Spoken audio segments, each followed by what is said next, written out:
Hey everybody, I'm Mama Baird and welcome back to the channel. Today I'm going to be breaking up some elk.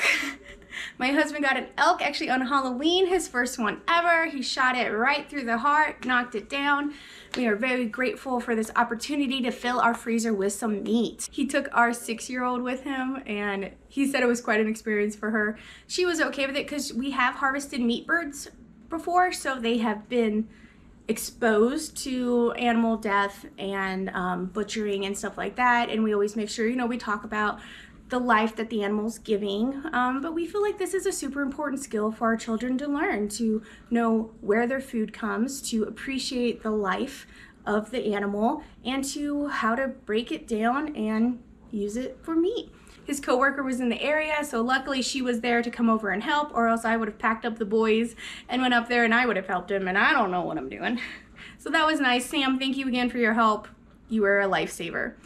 So we got the back straps and the tenderloin. The rest of it we dropped off at a butcher because I do not have the equipment or the knowledge to really break down an elk. So actually two of my neighbors, their husband each got an elk as well, and we still have tags, which means we are able to get, my husband's able to get 4 more animals. I believe most of them are deer though, and that doesn't mean he's going to get that many. We're still new to hunting, so we're still learning on new areas to go.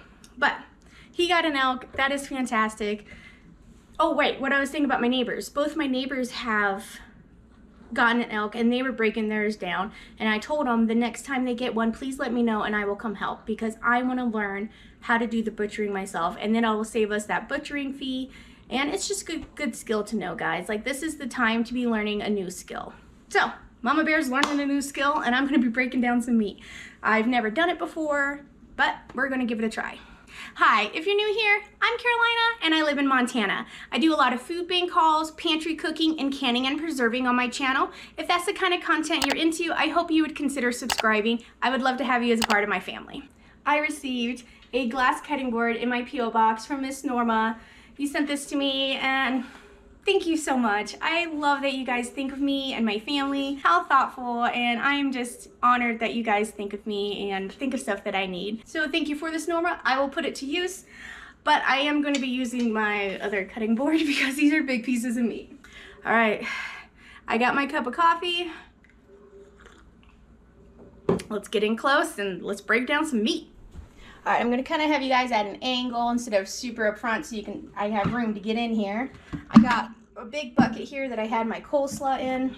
And then I got like a scrap bucket for any kind of trimmings. So my plan is to put the cuts of meat in the bucket and then the trimmings in the bowl. Got my hands washed, got my knife sharpened, got my big cutting board I just bleached. She's ready to go. So let's get in here. So I have the tenderloins and the back straps. Let's do the tenderloins first because they're not as huge. Now the tenderloins, I tried to pick all the hair and grass off because this was butchered in the field, guys. So I just have a towel here. Any hair and or grass I'm going to put in there. I know, elk have hair on them. Gross. I didn't know. Animals come with hair. But some people don't know. So we got like a few. This was actually done pretty good. I don't have much here. I got like some of this silver skin. You want to take this off. I'm also in need of a good fillet knife, but for now this will work. So I'm just going to trim this little bit here. And then also whenever we get our meat back from the processor, I'm going to be canning a bunch of the roasts and have canned elk on the shelf. So it sounds like a book, Elk on the Shelf. Okay. This here. So for this silver skin, I'm going to try and just get under it. Let's do it this way. And then once you usually start cutting, it'll come right off.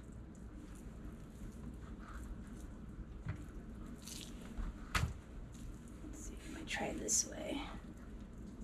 And if any of you have ever processed elk before, or deer and moose are similar, please let me know any tips on this, any recipes, any preserving. We're probably going to be making some jerky because I got that dehydrator. Never made jerky before, so we're going to give that a try. I'm not really a fan of jerky, but that's store-bought jerky. I've never tried it homemade, So That's always a big difference, guys. If you don't like something that's store-bought, I mean, homemade's usually completely different. All right, so I got that off. Some of the skin there. And then most of this looks pretty good. Like, one thing I'm probably gonna do is just wrap this in bacon and do it that way. You could do it in the crock pot. Yeah, it doesn't even it doesn't have a smell or anything to it. This looks good. All right, so tenderloin, this would just be like a pork tenderloin. So I'm gonna call that tenderloin done. Let's put this in here. Got one more tenderloin. Some here. And then I'm probably gonna rinse these off again before I vacuum seal them. Just trying to get under this skin here. You gotta get under their skin, man. And just kind of let the knife do the work for you. This is if you have like a super good filleting knife. I mean, I move it around till I feel like I got a good spot, good system. I can see everything. Like I feel like I'm shaving off too much meat with it, but you know, that's okay, guys. First time, give yourself some grace to make some mistakes, you know. Obviously, you don't want to waste stuff, but you still got to learn. That's not too bad. And so I just got a little piece left here. Got a little, just congealed blood, you know, nothing to worry about. Everybody got blood in it. Another hair. All right, so that one is pretty good. I might gonna cut this one in half. Look at that meat, guys. This is beautiful. This is beautiful meat. Now, elk and deer, they do have different flavors, obviously, than beef. Like I find deer to be, I don't find deer to be gamey at all. I like the taste of venison, and elk is like a little sweeter than venison. Elk is like a combination of lamb and venison. All right, so I got those two. Oh, put it in the wrong bowl. Get those in there. Now these back straps, guys. All right, now this back strap. I'm gonna go ahead and cut this in half and work with it. Half. Now some of this was, I just kind of chucked this in the fridge. So this is just dried from the saran wrap, not going over all the way. That's okay. So I got just looking, picking off hairs. Okay, and I'm just going to clean up some of this trim here.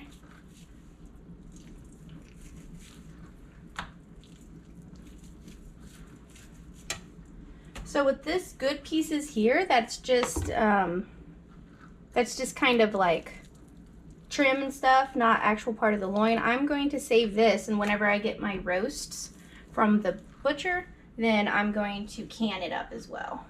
If I had a grinder, I would grind it. I do not have a grinder though. Definitely something that we need to invest in is a good meat grinder, especially if we're going to be wanting to do all this ourselves. Then we'll need a good grinder for sausage and stuff. Here.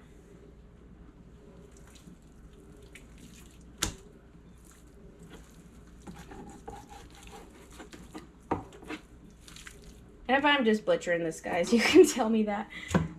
It's okay. I did watch some videos. Like, if you have something new, get on YouTube, figure out, you know, watch some videos on it.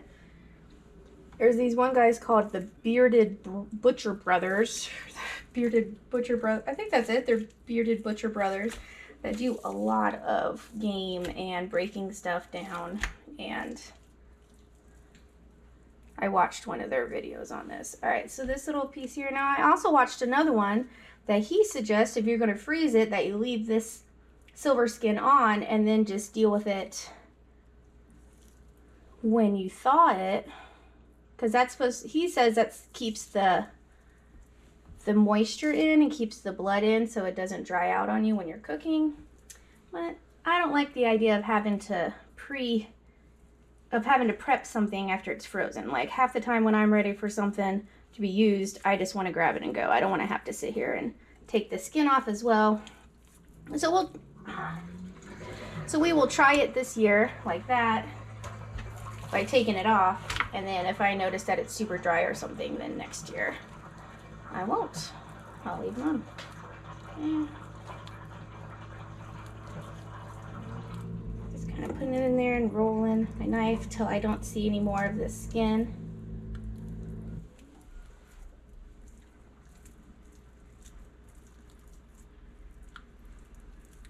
See, and this is why it would be nice to have someone who's done this before to show you how to do it. I am a very big visual learner. Like that's why I like watching people do stuff. And if someone can hear it, like not only show me how to do it, but then explain why they do it that way, you know, what the best ways are. You know, that's why it's always good to find people who know stuff that you don't know. You know? Okay. I feel like I'm butchering this. I'm butchering it. But that's okay. That's how we learn. Alright, so I got all this out because I was focusing on this silver skin here is what I wanted out. And I feel like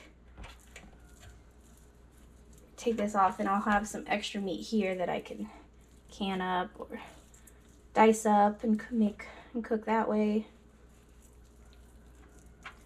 I mean, you would just cook this like you would beef. It's just not as fatty.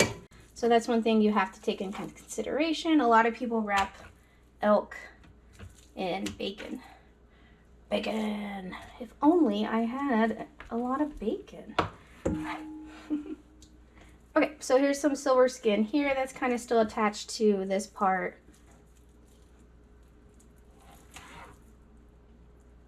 So I'm going to take that off. And then here's just a good chunk of backstrap here.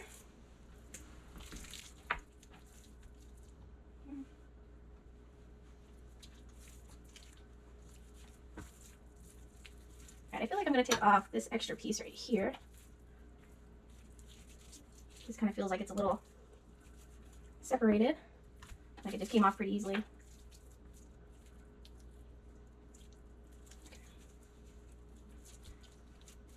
So now I'm just kind of looking for any of that silver skin just to trim that off.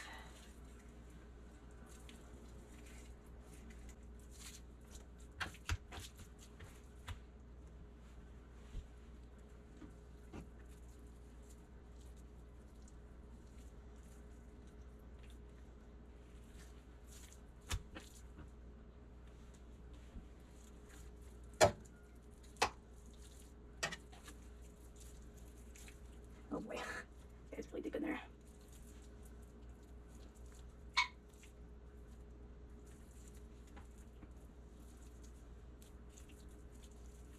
Okay, let's see here.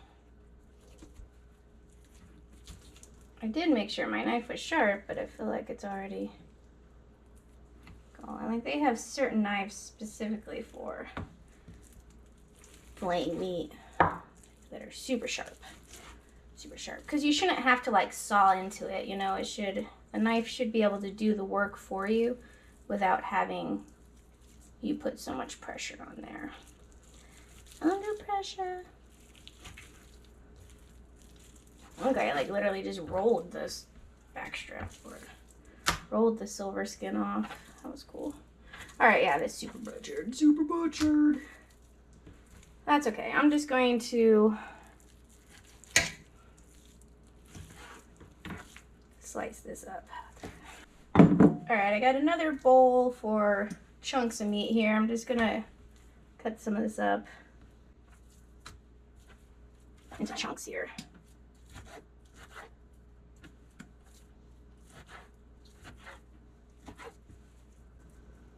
And we can use this to make like elk stew or something, which the backstrap's supposed to be the best part, so I almost feel like I'm doing it an injustice by using it this way, but that's okay. Like I said, I'm just learning. I'm trying to figure it out. Hopefully my neighbors will get another animal so I can go help them and they can teach me the ways of it. But I think this will still be just as good. All right, so this part looks pretty good. I feel like I got most of the silver skin off of this. So let's cut this into some chops here. So I'm gonna just do like 1 inch chops. Do like 1.5 inches. They say you want to serve this rare or else it'll get tough on you. Husband is not a rare meat eater, so we'll try it both ways because I like medium rare myself. All right, now this still has some backstrap on it, so let's see if we can, I'm sorry, this still has some silver skin on this backstrap right here. So let's see if we can get this off.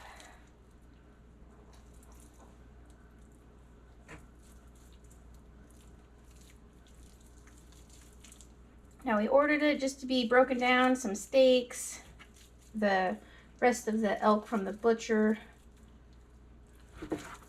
Gonna get some steaks, gonna get some ground sausage, like breakfast sausage, and then just regular ground meat.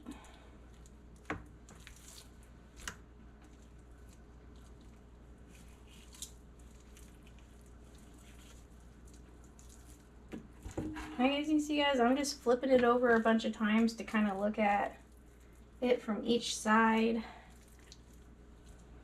This I'm just going to cube up. The rest of this is kind of...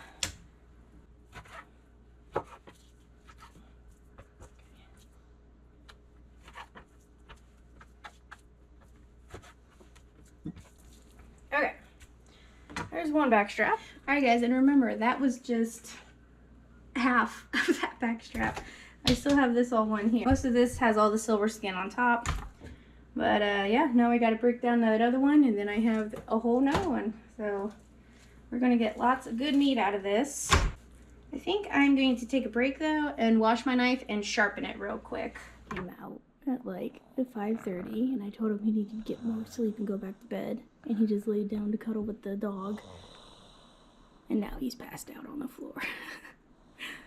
Oh, kids. Hi guys, of course I didn't have the camera on to finish the other half of that back strap, but we have another one. So this is the half of it. So these are our tenderloins here, and then here's our back strap. Cook these into steaks. So I got a good amount. Like, these back straps are huge. Alright, so let's go back to this big one. Trying to break this down. I'm going to try and get under this layer. I said this just looks dry, guys, because I did not wrap it very well. I was super tired. Excuses, excuses, I know. Alright, so I'm just going to slide my knife kind of down the meat as I'm pulling. I just feel like this would be easier this way.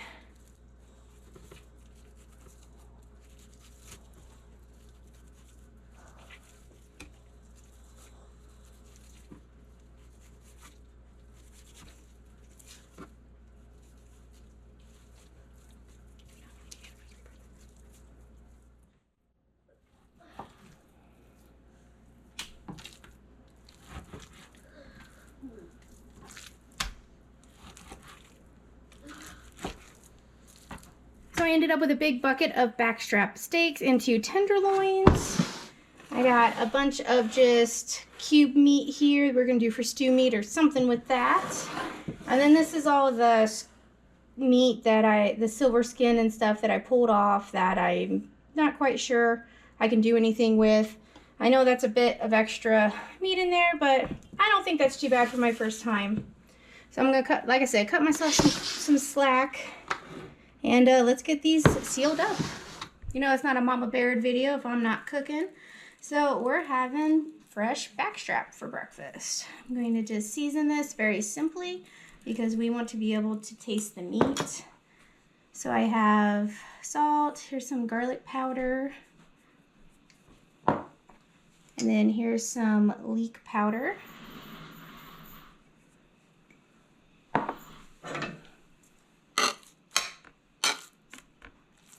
So same thing on the other side. Salt. I'm using peppered bacon for my seasoning, so I'm not going to add any pepper to this, otherwise I would.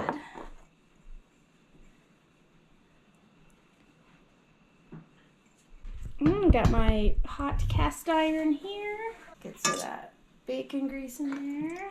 I have my pan very hot. It's like it's been sitting at a 6 for a couple minutes.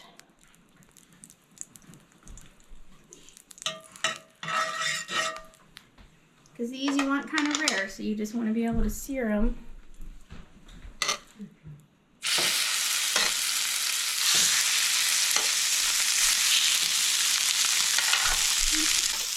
And then I have some eggs I'm going to scramble as well. These are 6. Now, someone told me a trick where you actually add water instead of milk to this, and it makes them fluffier. So we're going to try it. So I just have about a tablespoon of water that I added to it. And what that's supposed to do is steam the eggs. I was like, oh, so we're going to give it a try. Same thing, bacon grease.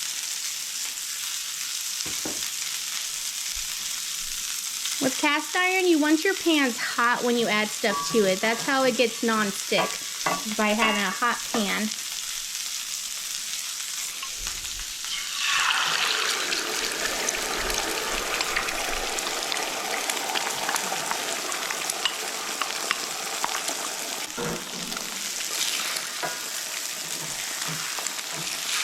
See how it's non-stick, it just kind of slides? That's because we have a good fat like bacon grease. It was nice and hot. We're just going to keep scooting our eggs around. I like to wait till they have a little bit of texture to season them.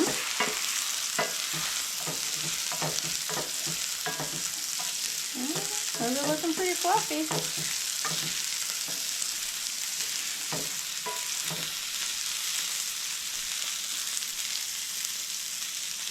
Salt. Once again, that was peppered bacon grease, so I'm probably not going to add the bacon grease, or any pepper, sorry. I'm not going to add any pepper to this. The kids are finding the peppered bacon spicy, so I do wish I would have took some of your guys' advice and rinsed some of it off, but I can still have that option. If the bacon's thawed, you can always rinse that pepper off if it's too much. Alright, that looks pretty done, so I'm going to turn it off and put a lid on it. And then that'll steam the rest of the way. Yeah, those eggs whipped up in no time. Let's flip this over. Oh, look at that sauce.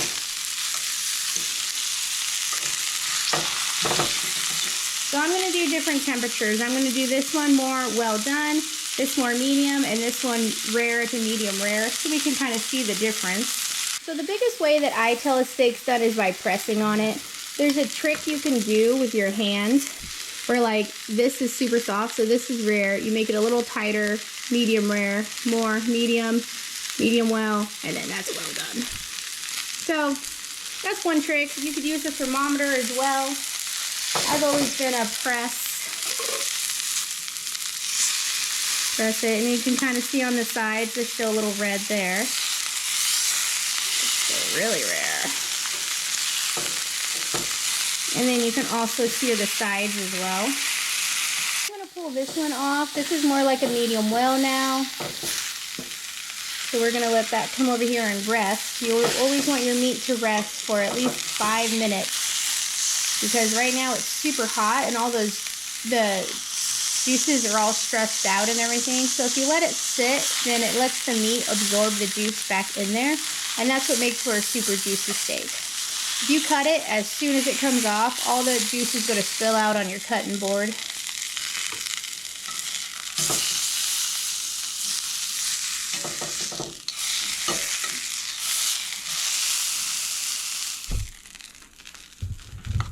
Alright, so we'll let that sit for a bit, and I'll put up my spices, and we'll serve up these eggs. These eggs look super fluffy, guys. I like that trick, just adding a little bit of water. Makes for a super fluffy egg. And look, no stickage because I had a hot pan and I had hot grease in there. These have been sitting. Let's go ahead and cut. So this is the one I'm kind of shooting for like medium well done. I would say that's a perfect medium well. So if you like your meat a little more done, you know, cut them thinner if you can. And then I'm just going to cut this in half.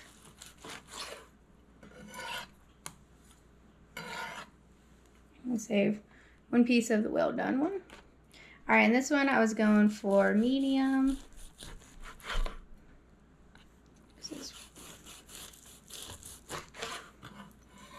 Probably more of a medium rare because you got kind of that warm pink.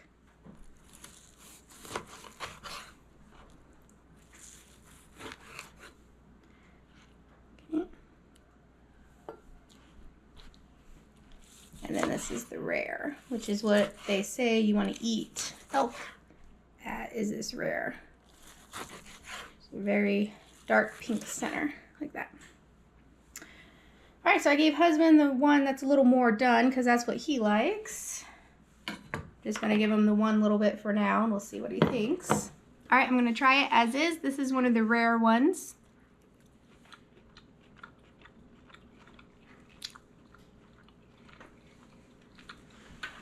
That's good. It just tastes like meat. It doesn't really have a gamey taste to it. Mmm. It doesn't exactly melt in my mouth, a little chewy, but it could have been the way I've done it. I've never really cooked elk steaks before. That's good though.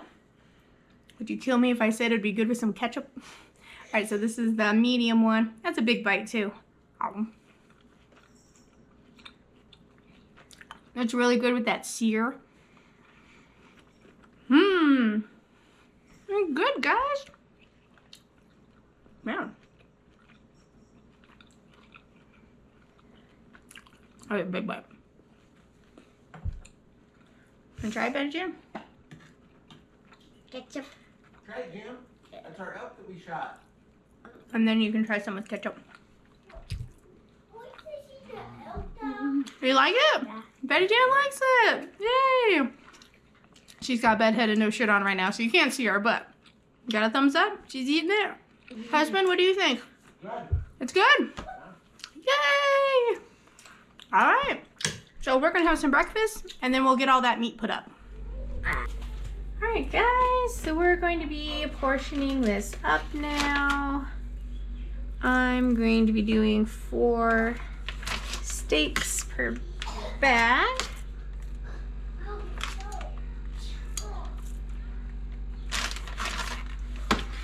And I got my vacuum sealer here.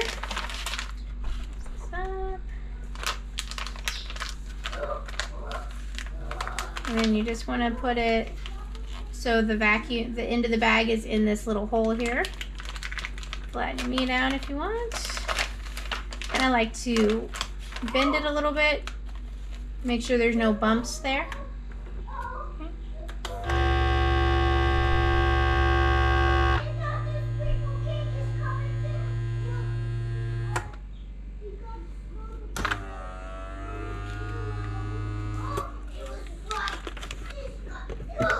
Okay, there we go.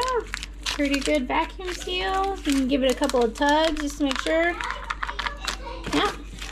So there's one portion.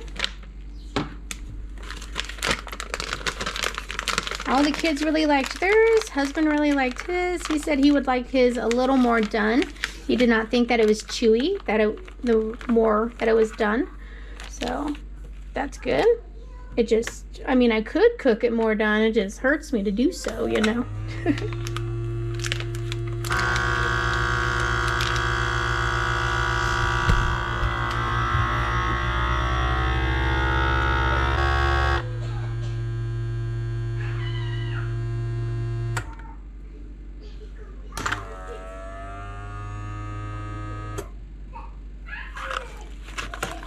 There we go. Number 2.